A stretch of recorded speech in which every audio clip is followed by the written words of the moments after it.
summer of 1668, old Thomas Legg died. He'd lived all his life at Stenbury, a farm just south of God's Hill on the Isle of Wight. It was leased from the Worsleys of the nearby Appledurcombe estate. Both Thomas's grandfather William and his father Thomas Senior had farmed at Stenbury before him and had been prosperous yeoman farmers. Thomas was about 80 when he died. Elizabeth I had been queen when he was born.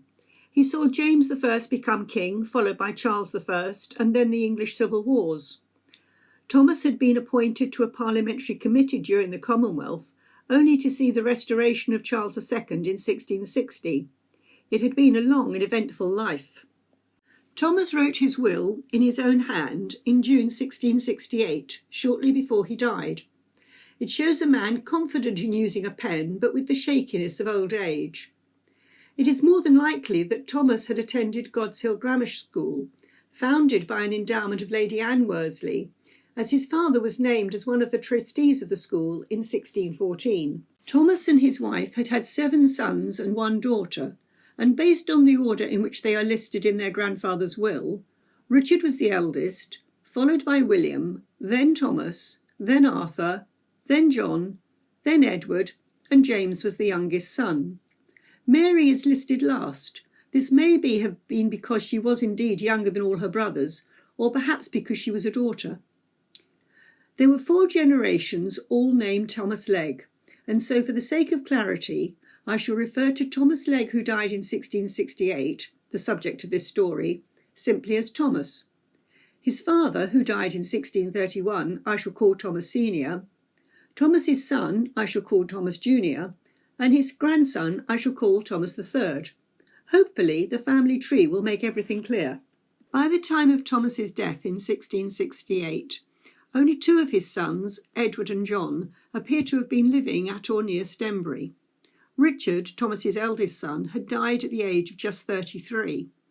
William was settled on his own farm at Atherfield, a few miles to the west of Stenbury. Thomas's son, Thomas Junior, does not appear in his father's will, though his son, another Thomas, Thomas III, does, suggesting that Thomas Junior had also predeceased his father. Nothing has been found relating to James, suggesting that he may also have died young. Arthur died in 1678 and is described as of Newport, so again he had left the immediate area. Thomas's will is quite short and appears quite straightforward. Probate was granted in September, about 3 months after his death, and Thomas named his sons, William and Edward, as his executors. Clear and straightforward though it may appear, Thomas's will became the subject of 2 Chancery cases, and these provide some fascinating details both about the Legg family and about farming on the Isle of Wight in the latter part of the 17th century. The first suit was brought by Thomas's sons William and Edward against their brother John, and then a few months later John brought a suit against William and Edward. In outline, a Chancery case started with the plaintiff submitting a bill of complaint, which outlined the case being brought against the defendant or defendants. The defendants then had the opportunity to submit an answer. The court could then request further information from the parties and from witnesses, after which the court would make a decision. It was quite common, though, for a case to be settled out of court at some point, in which case no decision would be filed. In their bill of complaint, dated May 1669, William and Edward claimed that John owed a substantial amount of money, something like £500 or more, to their father when he died, and this was now due to their father's estate, and that John was refusing to repay the debt and claiming that he never borrowed some of the money in the first place. In his answer to his brother's allegations, John claimed that at the death of their father, his father owed him about £600, which was far more than the sum he owed his father. John also claimed that Edward and William had colluded and pressured their father into making a second will that did not represent their father's true wishes, both in minor matters, such as the bequest of his favourite horse to his daughter, nor in major ones, in that he did not leave John the legacy he had been promised. John claimed that the reason for this was that his brothers were jealous of the favouritism shown by their father to John. Then, a few months later, John filed his own bill of complaint against William and Edward, in which he claimed his father had never paid him two legacies left him by their grandparents 30 years before, Thomas being executor to both their grandparents' wills. John also claimed that at the time of his death, Thomas owed John considerable sums of money for work done on the farm, for which he had not been paid, about £100, for providing lodgings for family members at Thomas's request, £540, for several other expenses paid out by John, again at Thomas's request, at least a further £100. John further claimed his father's estate was worth well in excess of what Edward and William had submitted to the court, and that they, William and Edward, had conspired to undervalue it to the point that it was not able to satisfy all Thomas's outstanding debts. John further claimed that William and Edward had either not presented an inventory of Thomas's estate to the bishop's court as was required, or if he had, it was full of omissions and undervaluations. It's difficult to see how John knew that a non-existent inventory was full of errors. Edward then presented an answer to John's bill of complaint, in which he claimed that the legacies left to John by their grandparents had been indeed correctly paid, and it does seem very unlikely that only John had not received his legacies when Thomas Senior and his wife had left similar bequests to all their grandchildren. Edward believed that any works carried out by John for their father and any outstanding debts owed to him would have been promptly paid by their father. He also denied that he and William in any way contrived or pressured their father into making a new will, and that they were ignorant of the contents of their father's will anyway.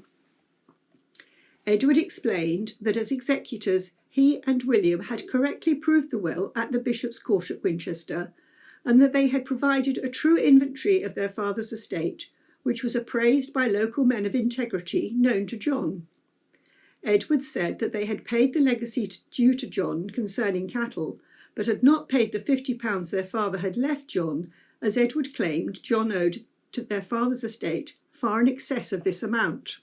No decision by the court has been found which suggests the case was probably settled out of court. William died in 1671 and appears to have played no part in the Chancery cases other than supporting his brother's claims as his fellow executor to their father's will. Edward died in 1676, and in his will he asked his executors to pursue the case against John, so obviously it was still ongoing at that date. What is known is that by 1678 there were no longer any members of the Legg family living at Stenbury Farm. The steward's accounts for the Appledurcombe estate from which Stenbury was leased show a certain Henry Ruffin paying rent for Stenbury by that date. Other members of the Legg family were still in the area, though it is difficult to be exactly sure who was living where, as so many of the Legg family at that time had similar Christian names. So it would appear that nobody from the family benefited from the Chancery cases. There is one further event that might shed some light on the story.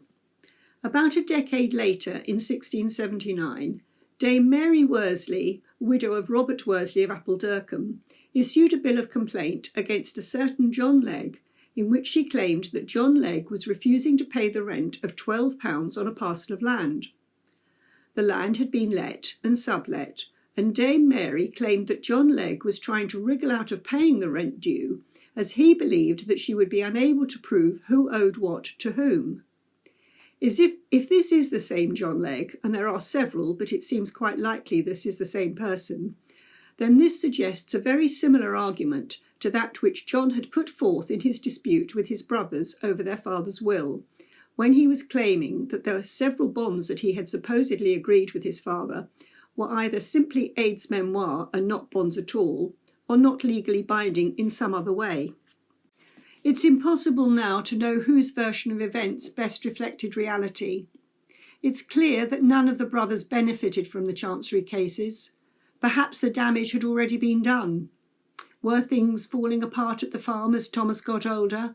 Perhaps he was reluctant to hand things over to the next generation. Was he playing his sons off against each other, using the offer of bequests in his will? Or perhaps John was the hard-working, loyal son he claimed to be, helping his father run the farm in his old age, who was promised his due rewards in his father's will, only to be cruelly cheated out of his rightful inheritance by his scheming brothers? Or was John the schemer, who borrowed money from his ageing father and then refused to repay it? If only a court decision had been recorded. But sad and unsatisfactory as the outcome was, the two cases do provide a fascinating insight into an episode of one family's history and provides a brief snapshot into the workings of a farm on the island in the 1660s.